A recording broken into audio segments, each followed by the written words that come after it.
জানেন, আমরা সবাই একটা বড় মিথ্যার মধ্যে বাস করি। আমরা ভাবি কাল যেটা ভুল করেছি আজ সেটা ভুলে গেলেই সব ঠিক হয়ে যাবে। আমরা ভাবি সময় সব কিছু ধুয়ে মুছে সাফ করে দেয়। কিন্তু আজ বুক স্টুডিওর পর্দায় দাঁড়িয়ে আমি আপনাকে বুক ঠুকে বলতে পারি, অতীত কখনো মরে না। অতীতকে আপনি যত গভীরে কবর দেবেন সে তত শক্তিশালী হয়ে আপনার বর্তমানকে কামড়ে ধরবে। আপনি কি কখনো নিজের আয়নার সামনে দাঁড়িয়ে নিজের চোখের দিকে তাকাতে ভয় পেয়েছেন? কারণ সেই চোখ দুটো আপনাকে মনে করিয়ে দিচ্ছে আপনার করা কোনো এক জঘন্য বেইমানির কথা। আজ আমি আপনাকে নিয়ে যাব ১৯৭০ সালের কাবুলের সেই ধুলো ওড়া রাস্তায়, যেখানে নীল আকাশে ঘুড়ি উঠত, কিন্তু সেই ঘুড়ির সুতোর টানে ছিঁড়ে গিয়েছিল দুই বন্ধুর কলিজা। খালেদ হুসেইনির কালজয়ী উপন্যাস দ্য কাইট রানার থেকে আজ আমরা শিখব পাপ, প্রায়শ্চিত্ত এবং আবার ভালো হওয়ার সেই কঠিন পথ।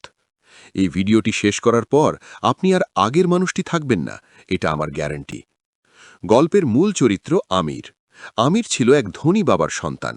তার জীবন ছিল প্রাচুর্যে ভরা, কিন্তু তার মনে ছিল এক বিশাল হাহাকার। তার বাবা, যাকে সে বাবা বলে ডাকত, তিনি ছিলেন কাবুলের এক সিংহপুরুষ।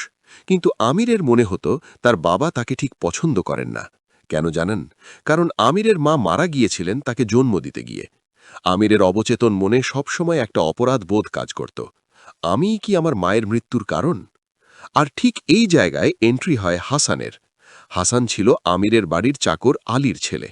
ওরা একসাথে বড় হয়েছে, একই মায়ের দুধ খেয়েছে। কিন্তু ওদের মধ্যে একটা অদৃশ্য দেওয়াল ছিল। আমির ছিল পশতুন, উচ্চবংশীয়, আর হাসান ছিল হাজারা, যাদের তৎকালীন আফগানিস্তানে নিচু চোখে দেখা হতো। হাসান ছিল এক আশ্চর্য ছেলে। তার ঠোঁটটা একটু কাটা ছিল, কিন্তু তার হাসি ছিল পৃথিবীর সবচেয়ে পবিত্র। সে আমিরকে ভালোবাসত পাগলের মতো। আমির যদি তাকে বলতো, হাসান, ওই কুয়োর মধ্যে ঝাঁপ দাও, হাসান ১ সেকেন্ডও ভাবত না। সে শুধু বলতো, তুমি কি সত্যিই চাও আমি ঝাঁপ দিই? এই যে অন্ধ বিশ্বাস, এই যে নিঃস্বার্থ ভালোবাসা, এটাই কি হাসানের কাল হয়ে দাঁড়িয়েছিল? একটু থামুন।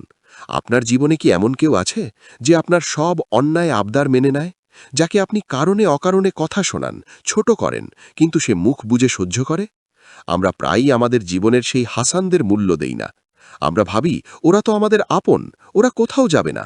কিন্তু মনে রাখবেন, সবচাইতে শান্ত মানুষটার ভেতরেই সবচাইতে বড় তুফান লুকানো থাকে।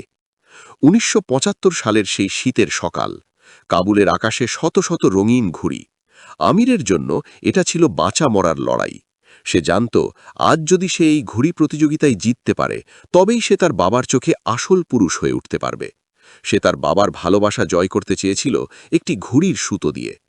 হাসান ছিল আমিরের কাইট রানার, অর্থাৎ ঘুড়ি কাটার পর সেটা ধরার জন্যে যে দৌড়ায়। হাসান ছিল এ কাজে ওস্তাদ। সে জানত ঘুড়িটা ঠিক কোথায় গিয়ে পড়বে। আমির যখন শেষ ঘুড়িটা কাটল, সে উল্লাসে ফেটে পড়ল। হাসান তাকে জড়িয়ে ধরে বলল, তোমার জন্য ১০০০ হাসি মুখে মরতে পারি। এবং সে দৌড় দিল কাটা ঘুড়িটা আনতে। কিন্তু সেই দৌড় যে হাসানের জীবন তছনছ করে দেবে তা কেউ জানত না। হাসান ঘুড়িটা উদ্ধার করেছিল, কিন্তু তাকে ঘিরে ধরে আসাফ নামের এক স্থানীয় গুন্ডা ও তার দলবল। আসাফ ছিল এক সাইকোপ্যাথ। সে হাসানকে বলল, ঘুড়িটা আমাদের দিয়ে দে, না হলে তোর খবর আছে। হাসান কিন্তু ভয় পায়নি। সে বলেছিল, এই ঘুড়ি আমিরের, আমি এটা দেব না। এরপর যা ঘটেছিল তা বলতে আমার কলিজা কেঁপে উঠছে। আসাফ হাসানকে শারীরিক লাঞ্ছিত করে, তাকে রেপ করে। আর আমির আমির ঠিক কয়েক গজ দূরে দাঁড়িয়ে সব দেখছিল। সে চাইলে পাথর ছুঁড়ে আসাফদের তাড়াতে পারত, সে চাইলে চিৎকার করতে পারত, কিন্তু সে ভয়ে কুঁকড়ে গিয়েছিল।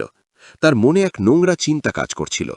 ও তো একটা নিচু জাতের হাজারা, ওর জন্য আমি আমার জীবন ঝুঁকিতে ফেলব কেন? তার চেয়ে বড় কথা, ও যদি ঘুড়িটা নিয়ে আসে তবেই তো বাবা আমাকে ভালোবাসবেন। আমির সেখান থেকে পালিয়ে গেল। সে কাপুরুষের মতো আচরণ করল। আর হাসান হাসান যখন রক্তাক্ত অবস্থায় ফিরে এলো, তার হাতে তখনও সেই ঘুড়িটা ধরা ছিল। সে আমিরের চোখে চোখ রাখল না। সে জানত আমির সব দেখেছে, কিন্তু সে একবারের জন্য আমিরকে দোষ দেয়নি। এরপর থেকে আমিরের জীবন হয়ে উঠল নরক। সে যখনই হাসানকে দেখত, তার সেই চিৎকারের কথা মনে পড়ত। হাসানের পবিত্র চেহারাটা আমিরের কাছে আয়নার মতো হয়ে দাঁড়াল, যেখানে সে নিজের কুৎসিত চেহারা দেখতে পেত। মানুষের মন বড় বিচিত্র। যখন আমরা কারো প্রতি অন্যায় করি, আমরা তাকে আর সহ্য করতে পারি না। আমির হাসানকে বাড়ি থেকে তাড়ানোর পরিকল্পনা করল। সে নিজের ঘড়ি আর টাকা হাসানের বিছানার নিচে লুকিয়ে রাখল এবং বাবার কাছে মিথ্যে বলল যে হাসান চুরি করেছে। বাবা যখন হাসানকে জিজ্ঞেস করলেন, তুমি কি চুরি করেছ? হাসান জানত আমির তাকে ফাঁসিয়েছে, কিন্তু সে তখনও আমিরকে বাঁচাল। সে বলল, হ্যাঁ, আমিই চুরি করেছি।